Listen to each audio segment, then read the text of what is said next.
of olive branches.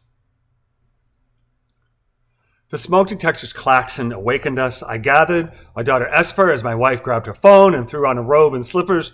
We hurried to the front door. Flames engulfed our exit. I shoved the panic that leapt to my throat down into the pit of my bowels, declaring calmly, "Go out the back."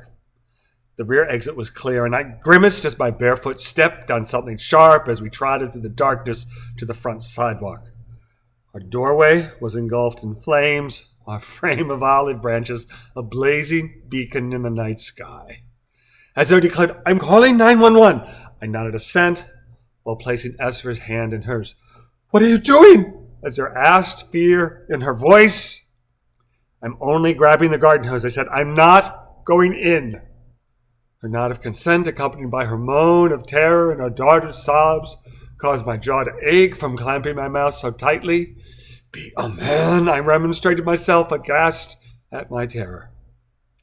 The approaching sirens grew in intensity far faster than my trickle of water retarded the flames. Seemingly before they had stopped, firefighters erupted from the truck. I felt a firm hand on my shoulder. A man said to me, "We've got this. Go to the ambulance. Your wife and daughter are there." I looked at him wild-eyed. He shook his head in reassurance. "No, they're fine. Go. Let us do our job. They need you." I went. A police officer stood by the ambulance. "Mr. Surratt?" "Yeah, I'm Moshe Surratt." "Officer Davies, are you all right?"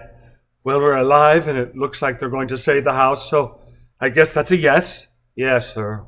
We're here to help," he said calmly, adding with more force, "I'm here to take a report." "A report?" My voice dripped vitriol. "You mean like last week when I reported the MAGA graffiti that had been spray painted on our door in bright red letters? The door we finally repainted after the letters were still visible no matter how hard we scrubbed? That kind of a report?" "Mr. Surratt, we filed the report and are working the case." "The case the investigating officer said was likely just teenagers?" "In light of tonight's occurrence, we'll be refocusing our investigation." "In light of? What is that, a joke? You think this fire is funny?" "No, sir," he replied, shaking his head. "I think you're being terrorized, and it's my job to gather information. Can you please tell me what happened?" I exhaled. "There's not much to tell. Smoke detector woke us up. Front door was engulfed in flames. We called. You came. Sorry I was short. Last cop really brushed us off." "I understand. Listen. Let me check on my wife and daughter and come right back, okay?" "Yes, sir. That'll be fine. We'll catch these guys." I nodded and went inside the ambulance where we three held one another with all our might.